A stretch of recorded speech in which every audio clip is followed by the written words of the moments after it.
Baik, Hiram, terima kasih atas waktunya. Selamat sore, sahabat Nasional Geografik Indonesia. Dimanapun Anda berada, semoga dalam keadaan sehat-sehat selalu ya. Dan tetap semangat tentunya, walaupun kita melakukan segala aktivitas di rumah. Sebelumnya, perkenalkan, saya Rahmat Azhar Utomo, fotografer Nasional Geografik Indonesia. Untuk beberapa saat akan memandu sahabat Nasional Geografik Indonesia untuk bincang redaksi 7 tentang jurnal pelayaran Padewakang Kemarege. Dan tentunya teman-teman jangan beranjak dulu karena setelah ada diskusi nanti akan ada sesi tanya jawab. Mungkin saya akan reminding sedikit apa sih ekspedisi pelayaran Padewakang ini. Nah, ekspedisi pelayaran Padewakang ke Marege yang bertajuk Before 1770 berlangsung selama 50 hari sejak 8 Desember 2019 yang menempuh jarak sangat jauh 2.400 km. Nah, kira-kira jaraknya itu kalau kita bandingkan Sabang sampai Merauke itu setengahnya ya, sahabat. Kemudian pelayaran bermula dari Makassar, kemudian menuju ke perairan di daerah utara Australia, di Darwin. Kemudian ekspedisi ini dibiayai oleh Yayasan Abu Hanifah Institute Australia. Tujuannya apa sih ekspedisi ini? Tujuannya ingin menghidupkan kenangan lama saat nenek moyang pelaut Makassar hilir mudik dari Makassar ke perairan utara Australia tadi untuk mencari teripang dan tangkapan hasil ikan lainnya. Kemudian mungkin kita akan menyapa sedikit narasumber kita, Pak Horst Hubertus Lipner, Koordinator Ekspedisi Pelayaran, Antropolog Maritim, dan tenaga ahli Kemenko Maritim dan Investasi. Halo, selamat sore Pak Horst. Bisa mendengar suara saya? Oke. Tapi Pak Horst sudah ada sudah bergabung sepertinya. Kemudian narasumber kedua, Muhammad Ridwan Alimuddin. Bang Ridwan ini adalah awak ekspedisi dan juga pegiat pustaka bergerak, kemudian Ketua Aji Kota Mandar. Selama ekspedisi, Bang Ridwan ini juga bertugas mendokumentasikan selama perjalanan, baik itu tulisan, foto, ataupun video. Baik, tidak perlu berlama-lama lagi, mungkin kita bisa melihat video cuplikan ya, video singkat tentang ekspedisi ini. Karena video ini cukup lama, mungkin sahabat jangan beranjak kemana-mana dulu, karena kita akan play video sekitar 4-5 menit, nanti sisanya sahabat bisa menyimak di akhir diskusi ini. Mungkin kita bisa lihat videonya berikut. Itu sebentar juga akan muncul yang namanya Padewakang itu ya perahu historis Makassar. Yang kita jelas ada namanya, artinya nama tipenya. Ini yang terlihat di depan sini di gambar itu. Gambarnya tidak terlalu benar. Kita bisa dari sisi dari sisi konstruksinya bisa banyak sekali yang disebutkan, dikritikan, di apapun. Tapi ini salah satu gambar dari awal abad ke-19 yang dibuat oleh seorang nahoda Inggris yang melihat perahu itu dan ini yang dia lihat. Pelayaran ke Australia itu mungkin yang terekam, yang paling jauh, yang kita tahu yang diadakan oleh Padewakang. Dan ceritanya orang Makassar ke Australia itu pernah dijadikan The Voyage to Marege. Ini dijadikan sampulnya, dipakai karena gambarnya langsung ada. Ya, tolong diklik. Oke. Next. Next ya. Nah. Klik lagi satu kali. Ini cuma hilang. Banyak. Karena kalau di Australia mereka melihat kedatangan mereka dari mata Australia. Buku itu coba menerangkannya dari mata Makassar, dari sudut Makassar. Tolong diklik, ada terjemahannya ini. Bisa di next? Ya, tolong di next. Nah, melihatnya bagaimana itu kalau kita dari Makassar ke Australia. Tolong next. Di Australia sendiri ya ini yang muncul. Orang aborigin buat gambar-gambar. Yang ya, Frau Padewakang katanya. Tolong next. Kenapa mereka ke sana? Karena Tripang. Saya tidak tahu apakah para penonton sekarang ya ini tahu apa itu Tripang. Ya ini dia. Ya begitu kelihatannya. Saya tidak terlalu banyak mengomentarinya. Tapi ada satu hal yang apa namanya yang menarik pada Tripang itu. Tolong next. Harganya sangat-sangat mahal. Sangat mahal sekali. Kenapa ke Australia ini yang sebelah kanan itu orang Indonesia tangkap Tripang. Susah sekali dicari dapat 2. Ini orang Australia cari Tripang sesaat saja sudah begitu banyak. Tolong next. Harganya kan. Kalau banyak, enak dijual. Tolong next.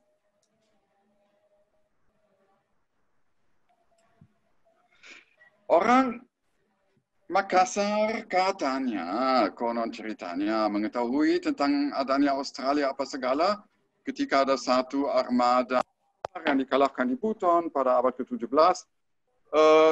Dan katanya salah satu perahu lari ke selatan, jauh-jauh mau melarikan diri dari perahu-perahu Belanda itu. Dan mereka dapat Australia, lihat Tripang banyak, mereka kembali ke Makassar beritahu, ya setelah itu katanya, konon, orang Makassar ke sana. Tolong yang berikutnya. Next. Dan yang kita tahu juga dari catatan di Makassar sendiri, baru awal abad ke-18 ada kapal Cina Zhong yang diizinkan masuk. Dan saat itu permintaan pasar terhadap Tripang makin meningkat. Tripang itu saya kurang tahu kenapa orang Cina begitu gila tentangnya. Katanya ini meningkatkan stamina lelaki. Salah satu alasan dan sepertinya orang Tionghoa ya itulah yang sangat mereka suka. Tolong yang berikutnya. Ini yang ekspornya Tripang berapa pikul? 1 pikul saya lupa berapa. Kalau saya tidak salah kurang lebih 50 kilo. Jadi Anda bisa lihat ini cukup banyak yang diekspor. Yang berikutnya. Jumlahnya. Sampai ribuan pikul. Ribuan. Dan itu memang diketahui. Ya ini ada beberapa sumber Belanda yang juga mendiskusikan, menyebutkannya. Yang berikutnya tolong. Next. Ya ini, orang Makassar yang ke sana dengan perahu yang dianggap lincah dan fragil dan seterusnya. Nextnya. Ya, ini perahu yang lincah dan fragil.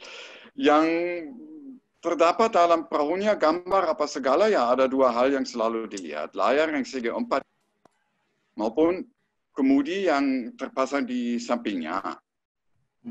Ini baik dalam gambar orang Australia maupun dalam ini yang ada satu rekonstruksi perahu yang seperti itu yang sudah dibuat pada tahun 80-an untuk museum di Darwin. Next.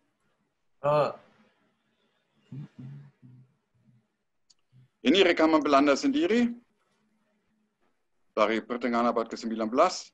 Next.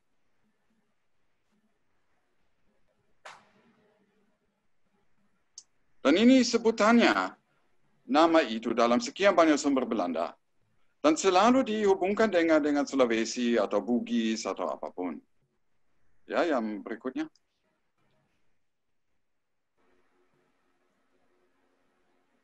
Dan ya kan bisa dilihat, memang begitulah layar yang segi 4 seperti itu dan ada kemudi sampingnya. Jadi ketika kami diminta membuat suatu replika, ya kami coba cari sumber-sumber mana yang bisa dipakai untuk membuat replika yang sebenarnya sudah punah itu. Yang berikutnya, next. Oh ya, ini ada satu titik lagi yang berbeda dari perahu sekarang ini. Itu ada semacam lubang kecil di balik bagian belakang, namanya tontongan, di mana menggerakkan kemudi. Jadi tidak digerakkan ke atas, tapi dari lubang yang ada di samping perahu itu. Tolong yang berikutnya, the next. Itu juga dalam replika yang dibuat tahun 90 untuk Museum di Darwin. Sama. Next. Ya, ini awal abad ke-19, salah satu perahu pedawakan terakhir yang masih sempat difoto. Next.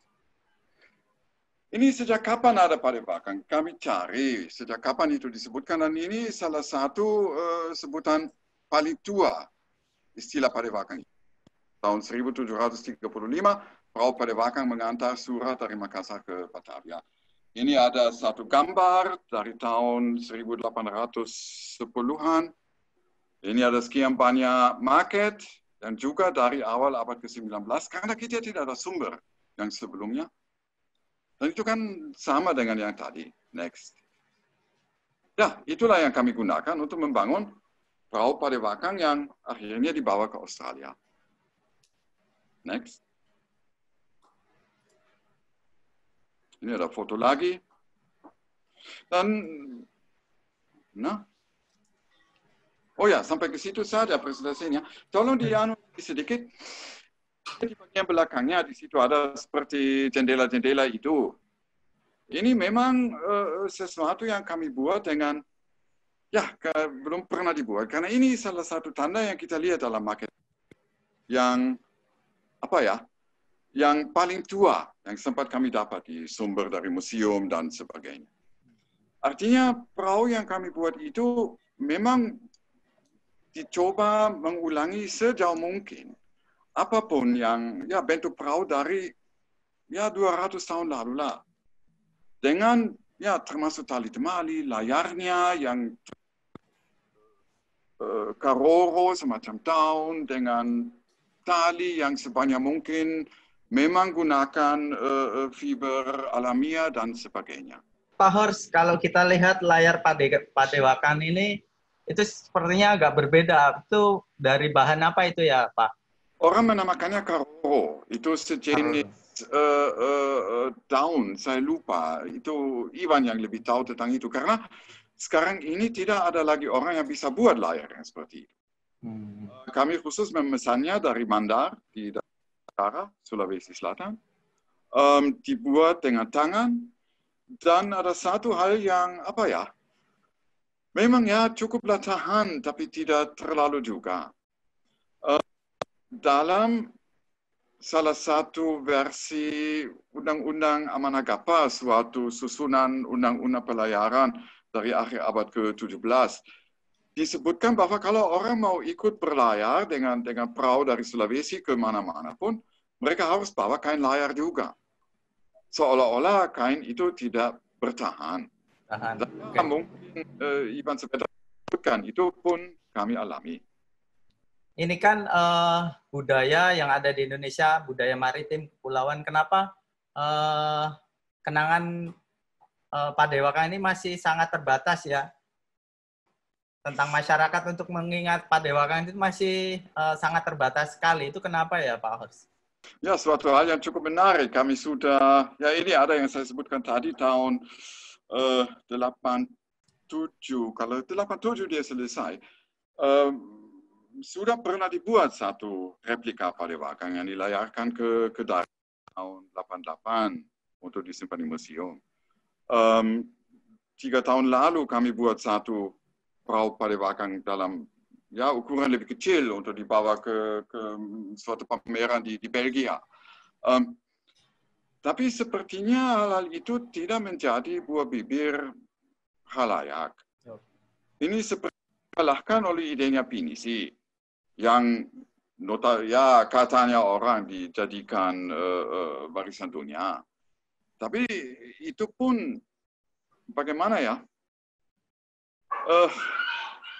idenya pinisi itu saya dia hanya salah satu dari ratusan jenis perahu yang ada di Nusantara ini. Dan saya sendiri kurang mengerti kenapa pas itu menjadi lambang atas pelayaran Nusantara. Dan salah satu hal dalam melacak-lacak apa alasannya sehingga ada kata pinisi itu dan bagaimana cara menulisnya dan sebagainya. Itu muncul kesannya bahwa semua itu berasal dari pelayaran pinisi Nusantara ke Vancouver. Ekspedisi yang sangat romantis sekali bahwa Padewakang itu sudah punah beberapa abad yang lalu. Nah, kenapa sih tim ekspedisi ini misi apa yang ingin disampaikan ke masyarakat itu sebenarnya, Pak Horst?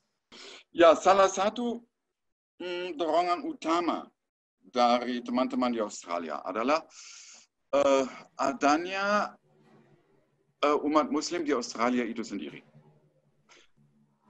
Bagi mereka ada kesan bahwa mereka itu tidak dianggap sebagai orang yang punya peran yang terlalu penting di sejarah Australia. Sementara Australia itu bukanlah suatu negara bangsa bule. Kan yang ada di situ orang Aborigini. Dan terutama di Australia Utara, yang pertama-tama datang ke sana dan memang mengadakan interaksi dengan masyarakat di situ adalah orang Makassar, bukan orang Australia bule yang ada di situ. Waktu perahu itu sudah tiba di Yirkala di tujuan paling akhir, akhirnya salah satu pendorong ekspedisi ini, yaitu Sheikh Besam dari Melbourne, membuka apa sebenarnya yang menjadi inspirasi mereka yang untuk mengadakan ekspedisi itu. Yaitu ketika mereka untuk menyiapkan semua idenya apa segala, ketika mereka dengan orang Aborigini ke salah satu tempat yang secara ratusan tahun lamanya dikunjungi orang Makassar. Ketika mereka diantar ke situ oleh orang Aborigini bilang kepada dari Melbourne dan Sydney, ini silahkan, datanglah ke tanahmu, merasalah ini tanahmu. Suatu jarang mereka terima dari bangsa Barat, keturunan bangsa Barat yang ada di Australia. Sehingga mereka merasa hubungan Makassar dengan Australia itu jauh lebih memberikan kepada mereka suatu kedudukan yang cukup terhormat dalam sejarah Australia. Sesaat saja, ini ada tambahannya. Pada tahun ini mesti Australia merayakan 200 tahun kedatangan Captain Cook, James Cook ke Australia Timur. Cook itu adalah seorang pelayar Inggris yang cukup terkenal, dia keliling di Pasifik apa segala, dan dialah orang pertama yang sampai ke Australia Timur. Bagi mereka, itu salah satu narasi adanya Australia. Australia sepertinya dibuka oleh James Cook. Dan bukan oleh kapal-kapal tahanan yang dibawa ke Sydney, Melbourne, dan sebagainya yang menjadi dasar penduduk Australia. Jadi bagi mereka kaum Muslim di Australia yang orang Inggris atau orang Jerman atau orang Yunani atau apapun yang ada imigran di situ, adanya orang Makassar yang beragama Islam yang datang ke Australia Utara merupakan suatu butir sejarah yang terlupa, yang sebenarnya menempatkan mereka dengan jauh lebih akurat ke dalam sejarah majemuk yang membentukkan Australia itu. Itu motivasi mereka. Ini ya Pak, saat berlayar ke Australia, orang-orang Makassar ini memanfaatkan angin musim barat ya. Sampai di Australia, menangkap teripang, kemudian mereka memiliki hubungan yang erat dengan orang-orang lokal di tempat Aborigin. Kemudian sambil menunggu pulang angin musim timur, mereka ini bisa saling membaur seperti itu ya Pak Horst? Ya, saling membaur itu, ya ada romantisme juga di situ. Orang Makassar dilarang datang ke sana tahun 1906 karena Ya, orang di Australia Utara tidak lagi mau ada kunjungan itu. ya. Dan dari catatan yang ada, kita tahu bahwa tidak semua pertemuan antara Aborigine dengan orang Makassar itu damai-damai saja. Sekian banyak orang Makassar yang terbunuh di situ. Sekian banyak orang Makassar pun memperkosa, membunuh orang Aborigine. Oke. Sekian banyak tempat lain. Mereka memang membentuk hubungan yang erat, bahkan hubungan keluarga. Sesampai ada orang Aborigine yang dibawa ke Makassar. Ada orang Makassar yang tinggal di situ selama setahun, menunggu perahu berikutnya datang. Ini merupakan suatu hubungan antara suku bangsa yang yang sedikit lain daripada pendekatan orang Barat. Kalau kita mau menamakannya pendekatan orang Barat, di mana kita sering lihat terutama pada sejak pertengahan abad kedua, abad ke-19, idenya menaklukkan, mengambil dan sebagainya, dan idenya bahwa orang bangsa Baratlah di dunia dan seterusnya. Jadi momentum itu juga menjadi sesuatu yang bisa menggambarkan bagaimana sebenarnya hubungan antara suku bangsa, negara, negeri, manusia pada umumnya yang sebenarnya. Oke, Pak Hurs, kita balik lagi ke ekspedisi tadi. Mungkin yang penasaran bukan saya saja sama teman-teman, bagaimana proses pembuatan Padewakang ini sendiri? Apakah harus mencari orang khusus yang membuat kapal itu, di mana dibuat? Apakah ada prosesi tertentu untuk membuat Padewakang itu sendiri, Pak? Artinya perahu Padewakang itu sudah saya sebutkan tadi, mungkin kurang lebih 70 tahun lah anda lagi dibuat. Mungkin malah hampir 100 tahun. Tetapi di satu tempat di Sulawesi Selatan, yaitu Tanah Beru, orang tua masih mengingat bagaimana cara membuatnya. Dan yang dibuat pada tahun 87 itu, waktu mulai dibangun, perahu ini masih hidup. Dan karena saya kebetulan kenal dengan baik, jadi saya tawarkan kepada orang Australia, disitulah kita bangun perahu itu. Sebenarnya perahu Padewakang itu dari sisi pembuatannya tidak terlalu dari perahu-perahu tradisional yang namanya Jala atau Patorani dan sebagainya, yang masih dibuat sampai saat ini. Dia tidak sama dengan pinisi, karena satu hal lebih kecil, yang kedua digunakan semacam rumus pembuatan, di mana bentuk perahunya ditentukan lewat sejumlah upacara dan sebagainya. Dan untung orang yang di Tanah Beru itu keluarga Haji Jafar almarhum yang itu masih tahu itu. Jadi itulah alasannya kami memilih. Kemudian untuk prosesi, apakah ada prosesi tertentu untuk mengantarkan Padewakang ini ke laut, Pak? Ya, ini bagaimana ya? Banyak orang hanya melihat macam-macam upacara yang diadakan dan sebagainya. Perahu ini diturunkan ke laut seperti yang dulu, artinya didorong oleh manusia. Jadi kita mau kumpul orang banyak, bagaimana caranya? Gaji tidak ada, jadi malam sebelumnya dibuat pesta. Jadi semua orang yang datang sebelum makan, pada malam sebelumnya besok datang lagi bantu dorong. Oke Pak Hurs, ini apakah akan ada ekspedisi serupa untuk ke depan? Sebenarnya ada yang direncanakan, tetapi corona. Jadi sementara dihentikan. Kan seperti tadi, kenapa orang tidak tahu istilah Padewakang, sementara Padewakang itu selama 300-400 tahun menjadi lambang atas pelayaran Nusantara. Sekarang kan dengan pinisi yang baru ada, mungkin 50 tahun lamanya. Hal-hal seperti ini sangat-sangat membantu menyadarkan bangsa Indonesia atas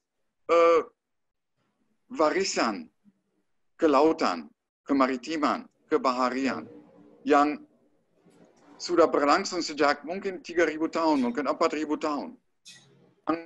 Kalau kita lihat cara pembuatan perahu di Tanah Biru, kalau kita melihat pelayaran pelaut tradisional, sepertinya tidak terputus-putus. Bisa melihat bahwa sekian banyak hal dalam konstruksi perahu yang terdapat dalam temuan arkeologi masih tetap terpakai di Nusantara. Kita bisa melihat bahwa misalnya kapal karam dan yang karam 1.000 tahun lalu lebih menggunakan pendekatan arsitektur perkapalan yang tidak jauh berbeda daripada yang digunakan di Tanah Biru sekarang. Itu artinya itu ada 1.000 tahun tradisi yang jarang sekali menjadi buah bibir bagi khalayak. Pada saat orang mengetahui hal-hal yang seperti itu, saya pikir ini kebanggaan masyarakat atas warisan moyang itu betul-betul bisa mendapatkan dasar. Bukan hanya cerita-cerita pinisi doang. Pak Horst, ini pertanyaan terakhir ini. Itu pelayaran saat akan sampai di Australia, ceritanya kemarin Pak Horst pegang kemudi kapal Padewakang. Nah, itu rasanya seperti apa itu, Pak Horst? Ini apa tadi kan dikasih lihat yang lubang kemudi itu? Iya. Dikemudikan dari dalam. Jadi ini menjadi bagi kami waktu dibangun, sudah waktu bangun yang untuk di Belgia, itu menjadi suatu pertanyaan. Bagaimana menggerakkan kemudi yang namanya guling itu kan kemudi di tengah, kalau guling ini yang di samping. Bagaimana cara menggerakkannya? Jadi kami coba. Ya dapatlah, bisa-bisalah. Tetapi dari pengalaman berlayar saya, ya agak susah. Tetapi pada sisi lain, ini kan perahu yang seperti ini kan tadi dia berlayar ke Australia pakai angin barat, artinya anginnya dari belakang. Kalau perahu sudah berlayar dengan angin belakang yang bagus, ini sebenarnya menggunakan kemudi samping itu lebih enak sedikit daripada pakai kemudi tengah. Karena dia lebih stabil dan bagi saya yang sudah berapa puluh tahun biasa berlayar, itu ya boleh dibilang biasa-biasa saja.